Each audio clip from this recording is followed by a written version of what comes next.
This morning on Sunrise, opening arguments are set to begin in the murder trial of a Newburgh man accused of killing his estranged wife over 30 years ago. I'll break down what we know. And Oregon just said an abrupt goodbye to a Pacific Northwest staple. We spoke to employees about the issues Sherry's faced before shutting down for good. And this is just two examples here of basically my broadcast career the past 20 years around Halloween time, getting dressed up in Goodwill costumes. These are the highlights of your career right here. Two of them, yeah. So we moved away from me and we focus on the kids because we're interested in your Halloween costumes as well. A full Halloween costume segment. We all got dressed up for the occasion. We're looking at some of our viewer photos as well. All that goodness coming our way at 6:45.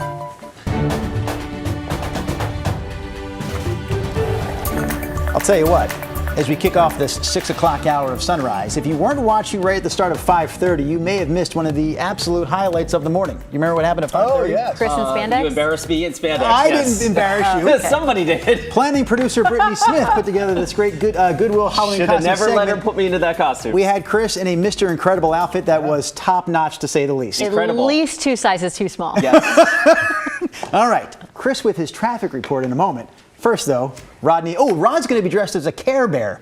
And I'm told by another one of our producers that Care Bear you dressed up as is actually known as Grumpy Bear. That's what I'm told too. It's got a cloud on it though. That's why. A storm cloud. Yeah, a storm cloud. Yeah, There you It's go. appropriate. All right, here's a look at a good visibility morning so far from the Wells Fargo Tower camera, looking out over the city. We are dry. The rain chances are over. Looks like 3 dry days coming at us today, tomorrow, and Thursday, and really much of Friday potentially. We're at 44 out there at the airport right now, 56 degrees at noon, kind of a partly cloudy day with light north winds.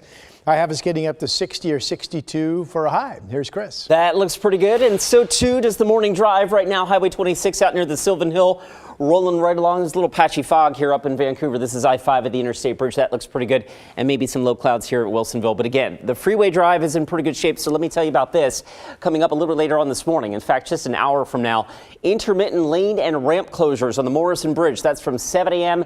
until as late as 9 p.m. today through Friday. China, Drew? Chris, thank you.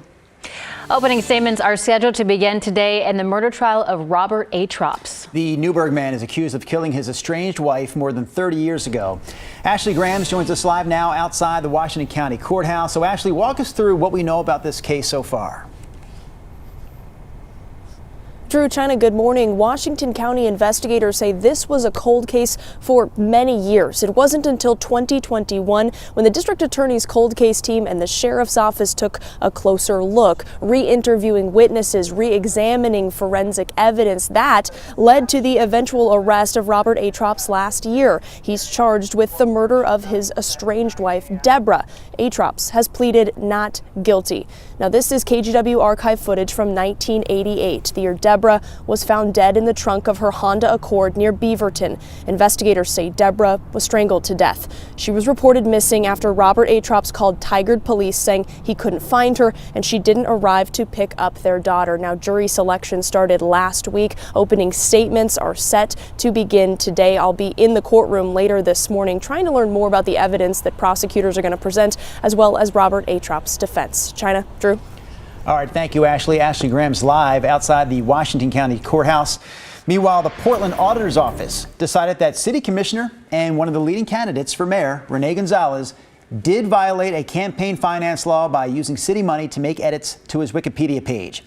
Last month, the auditor's office said it didn't find enough evidence to report a violation, but the investigation was reopened after the office says it received more evidence. Coming up here at 6:30, we're going to hear what Commissioner Gonzalez had to say when this latest decision was handed down yesterday. The longtime Northwest staple Sherry's Restaurant has abruptly closed all of its Oregon locations. Sherry's opened in 1978 and was known for its award-winning pies and late-night meals. But back in August, KGW found that the chain faced serious financial problems, including eviction notices, unpaid bills, and back taxes. And nearly a dozen Sherry restaurants in Oregon, Washington, and Idaho have quietly closed over the past 6 months. But over the weekend, all Oregon locations shut their doors. Recently, trash began piling up after garbage service stopped, and food supplies weren't being delivered on a regular basis, forcing some employees to buy basic ingredients at the grocery store in order to serve their customers. How do you open a restaurant when you have no eggs, no hash browns, no bacon, no ham? The company and its executives did not respond to our requests for comment.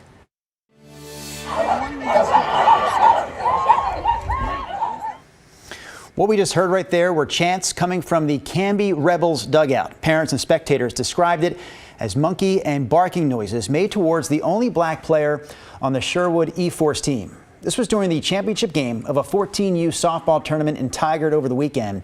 In a statement, the president of the Canby Rebels softball organization said, quote, "The players didn't mean to offend anyone, and discussions will be had with the players and coaches to address this issue and limit misinterpretation."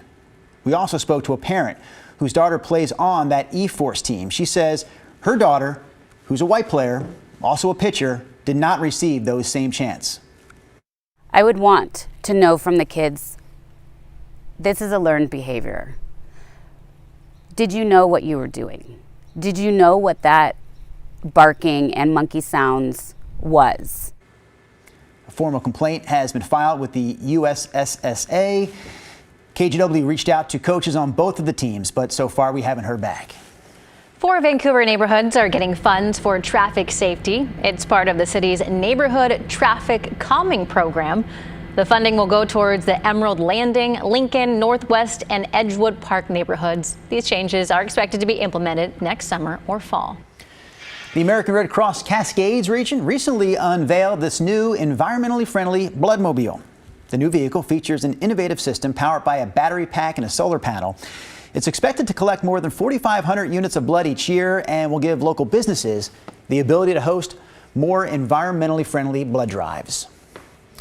We also have a progress report this morning when it comes to a cell phone policy for Oregon's biggest school district. District staff surveyed more than 2,100 high school students and generally found that students support having their phones off and away during class time because it helps them focus. However, several surveyed that they'd prefer to have their phones on them and available during class changes and at lunch.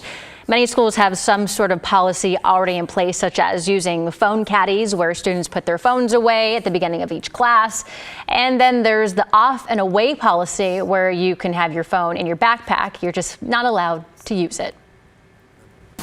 All right, before we get back to Rodney Hill, we do have some Halloween costumes to share with you this morning. So let's roll Thomas Schultz as Captain America.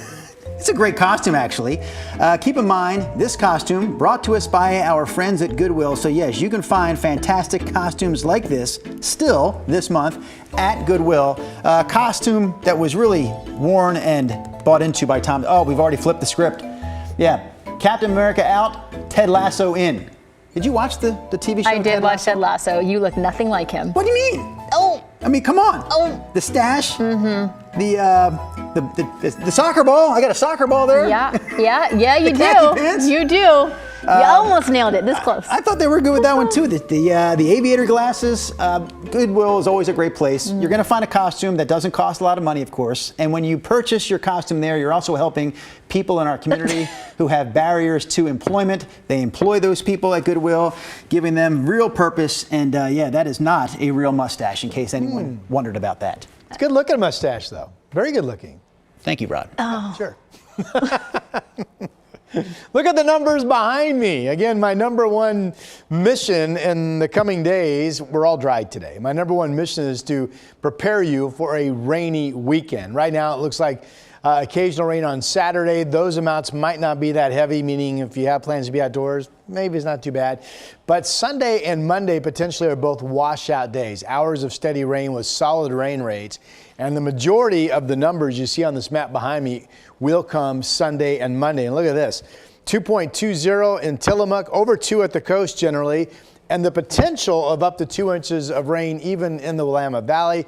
It will be all rain up into the Cascades. So if this comes true, by far, nothing else has even been close. This would be the biggest, heaviest rainy stretch we've had so far this fall. Right now, the opposite. We have dry bricks from the Pioneer Park building in downtown Portland looking at the square. 44 is the temperature out at the airport. We're still seeing numbers generally go down. We're now down to 41 in Vancouver and Sherwood.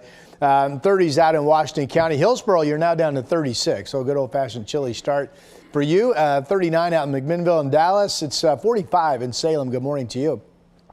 Everybody's dry. Everybody's partly cloudy. Breezes in the gorge is 5 to 15, so not much wind today. And generally 50-degree temperatures with some areas getting up to 60. I do believe Portland and Salem will hit 60. I've got Portland at 62. So chilly nights, partly cloudy skies, daytime highs reaching 60 or maybe a little bit better through Thursday.